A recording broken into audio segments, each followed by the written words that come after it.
Update ng grapes o ubas. Ito ngayon ay nasa 300 days simula pa ng itinanim.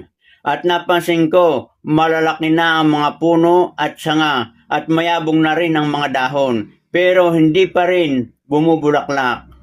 At ang gagawin ko ngayon mga kabayan ay ipupruning ko o alisin ko ang mga dahon para mag-focus sa pagbulaklak. August 22, 2024 ngayon. At ito na mga kabayan, kinalbo ko na ang dahon ng mga ubas. At ang sunod namang step ay lalagyan ko ng mga organikong pataba. At akin munang paghahalo-haluin ang mga naturang sangkap. At saka ilalagay sa puno ng ubas. At pagkatapos ay aking didiligan at iisprehan ng FPJ.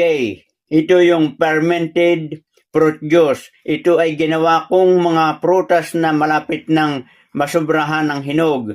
At hinaluan ko ng sugarcane molasses. At ang paggawa nito mga kabayan ay tingnan na lang ninyo sa aking page, Kabayang Money. At pagkalipas ng 23 araw ay ito na ang resulta. Nagkaroon na ng mga bulaklak at masdan nyo mga kabayan. Unti-unti nang naglalabasan ang mga bulaklak at ito ay madaragdagan pa sa mga susunod na araw. At naway nasiyahan kayo sa binahagi kong video. At bago ako magtapos, ay shout out muna sa aking mga top fan.